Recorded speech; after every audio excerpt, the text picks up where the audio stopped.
Good morning class 8 students exercise 8.2 करने से पहले थोड़ा सा रिवाइज कर लेते हैं कुछ चीज़ों को जो हमने क्लास 7 में भी पढ़ी हैं कि किसी ऑब्जेक्ट या आर्टिकल का अमाउंट ऑफ प्रॉफिट क्या होता है। अगर सेलिंग प्राइस कॉस्ट प्राइस से ज़्यादा होता है तो प्रॉफिट होता है।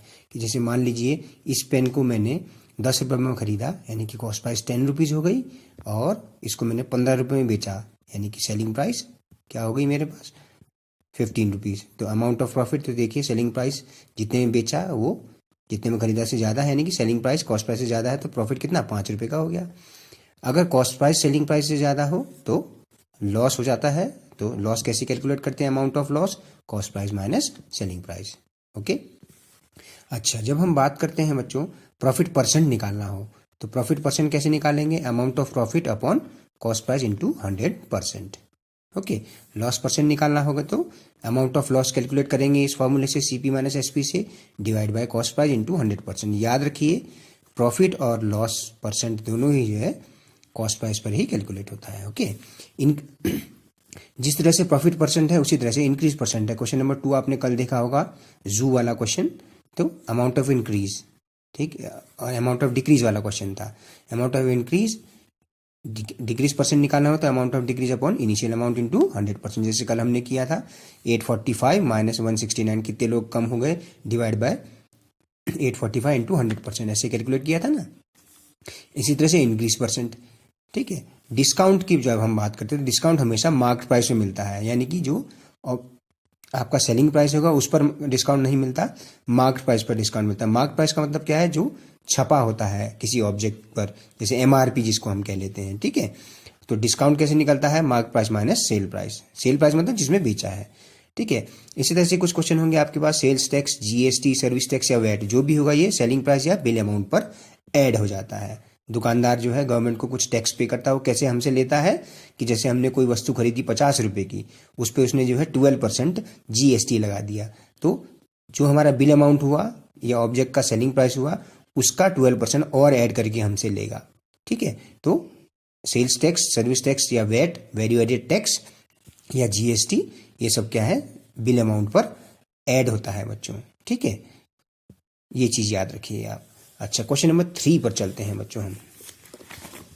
ओके, क्वेश्चन नंबर 3 क्या है, एक शॉपकीपर है, उसने shopkeeper buys 80 articles for ₹2400 okay and sells them for a profit of 16%। Find selling price of 1 article.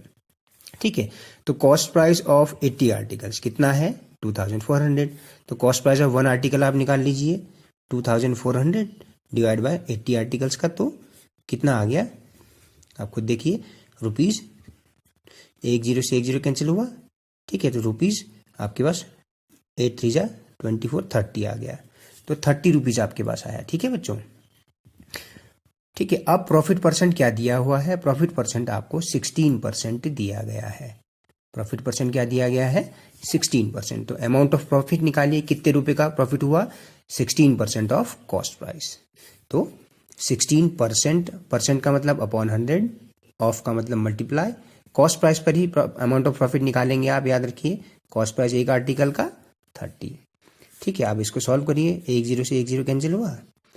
Okay, तो 48/10 हो गया। मैंने देखो यहाँ 2 से कैंसिल नहीं किया क्योंकि 10 से डिवाइड करना आसान होता है। तो ₹4.8 मेरे पास जो है अमाउंट ऑफ प्रॉफिट आया। ओके, तो सेलिंग प्राइस क्या हो जाएगा, selling price will B cost price plus profit. कितना रुपए का प्रॉफिट हुआ, अमाउंट ऑफ प्रॉफिट, तो 30 रुपीज़ प्लस 4.8, तो आपके पास आ गया ₹34.80 रुपीज़ का आपके का एक आर्टिकल का सेलिंग प्राइस ऑफ 1 आर्टिकल आपके पास मिल गया आपको। ठीक है, कुछ ज़्यादा मुश्किल नहीं है ये क्वेश्चन। ठीक है, कॉस्ट प्राइस अगर हमें पता है फिर इसका अमाउंट ऑफ प्रॉफिट परसेंट पता है तो अमाउंट ऑफ प्रॉफिट हम निकाल सकते हैं। अच्छा, क्वेश्चन नंबर 4 थोड़ा सा डिफरेंट क्या है बच्चों, थोड़ा सा डिफरेंट ये है, देखिए क्या है, एक आर्टिकल है जिसकी कीमत है 15,500 रुपये। ओके, और 450 रुपये उसके रिपेयर पे खर्च कर दिया। If it is sold for a profit of 50%, find the selling price of article. अब आप खुद बताइए, मान लीजिए आपका एक मोबाइल फ़ोन है 5,000 रुपये में आपने उसको खरीदा और उसमें आपने 100 रुपये का जो है खर्चा कर दिया रिपेयर करने के लिए, तो जब आप बेचेंगे तो रिपेयर का चार्ज भी तो लेंगे। तो याद रखिए कॉस्ट प्राइस कैसे कैलकुलेट होगा, cost price will be calculated by adding repair cost to the cost of article. Okay, तो cost price is equal to article 15,500 रुपये का था, उसमें 450 रुपये और खर्च कर दिए हमने, तो 15,950 आ गया। ओके, 15,950 आपके पास कॉस्ट प्राइस आ गया ऑब्जेक्ट का।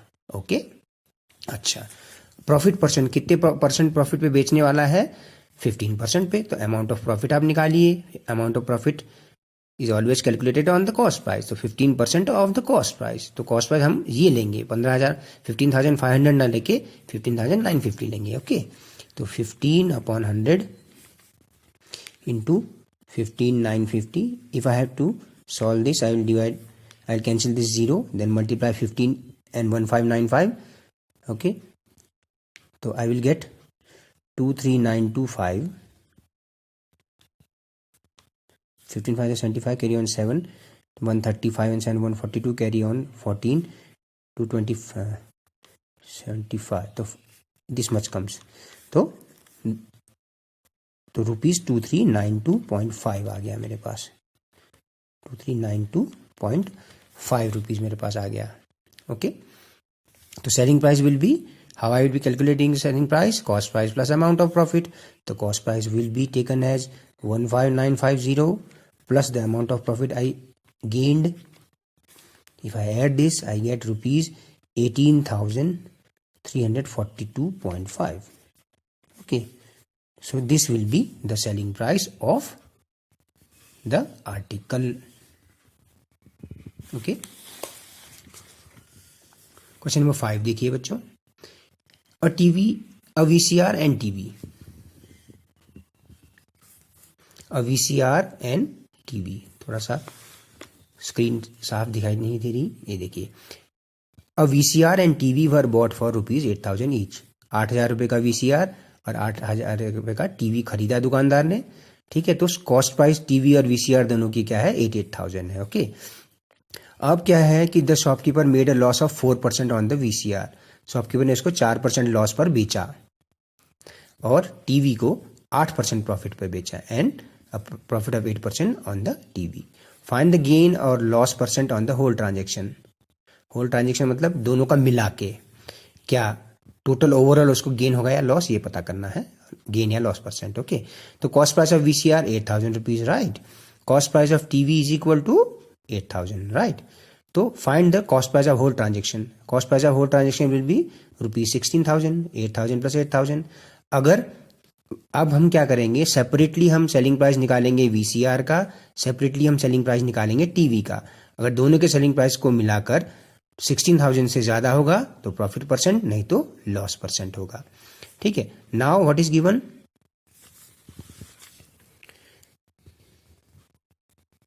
Loss on VCR। Now what is given, loss on VCR is equal to 4%.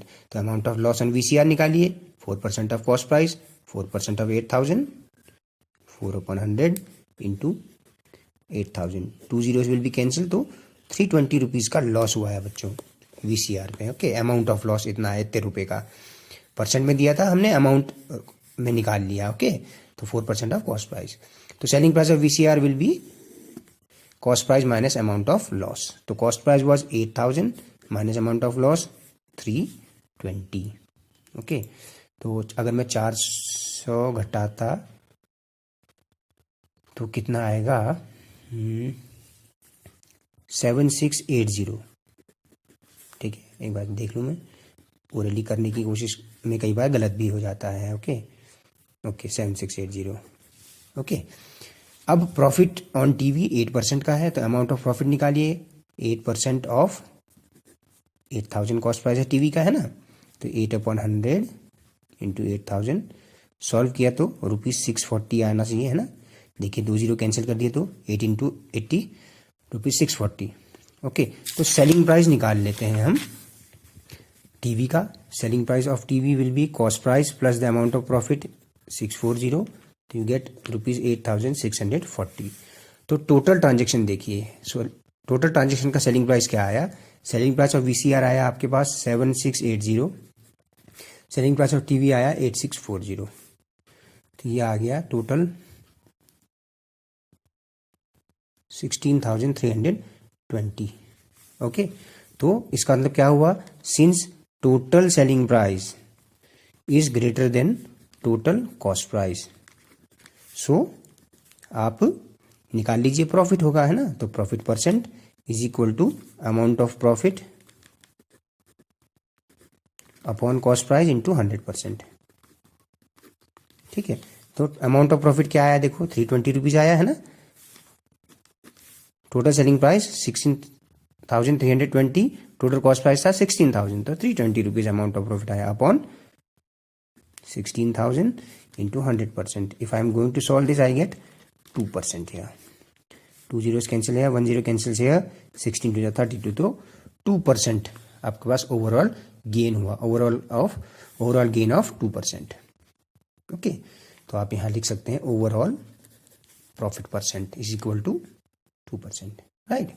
अच्छा, अब हम स्टार्टिंग में, आज की क्लास के स्टार्ट में डिस्काउंट के बारे में बात कर रहे थे, तो देखिए इससे रिलेटेड एक क्वेश्चन आ गया। ड्यूरिंग अ सेल, एक सेल के दौरान एक शॉप ने ऑफर किया 10% discount on the marked price of all the items, what would the customer have to pay, यानी कि सेल प्राइस फाइंड करना है for a pair of jeans marked at ₹1450 and 2 shirts marked at ₹850। Jeans की price है 1450 और एक shirt की 850, तो 2 शर्ट्स की 1700 हो जाएगी, है ना। तो टोटल मार्क प्राइस हम कैलकुलेट कर लेते हैं। Total mark price is equal to mark price of jeans plus 2 into mark price of shirt, क्योंकि 2 शर्ट लिए तो इसलिए 2 से मल्टीप्लाई कर दिया, तो 1450 प्लस 2 इंटू 850 दैट इज 1700, तो 3150, राइट। 3150 ही तो आएगा, 3150 रुपीज। ओके, तो अमाउंट ऑफ डिस्काउंट निकालना है, तो 10% ऑफ मार्क प्राइस। देखिए डिस्काउंट कैसे निकालते हैं, हमेशा मार्क प्राइस पे निकालते हैं, तो 10% ऑफ 3150, तो it will definitely come 315 rupees, right, ₹315। Okay, तो सेल प्राइस अगर आपको निकालना है, मतलब कितने में कस्टमर को कितना पे करना है, तो sell price mark price minus amount of discount, तो I get ₹2,835। I hope you have understood today's questions. You complete these questions and next class we will take tomorrow. Thank you so much and have a nice day. पढ़ाई पे ध्यान दीजिए, क्योंकि त्योहारों का समय भी है, तो आप पढ़ाई पर भी ध्यान देते रहिए। त्योहार भी मनाइए आप, लेकिन पढ़ाई पर भी ध्यान दीजिए प्लीज। ओके।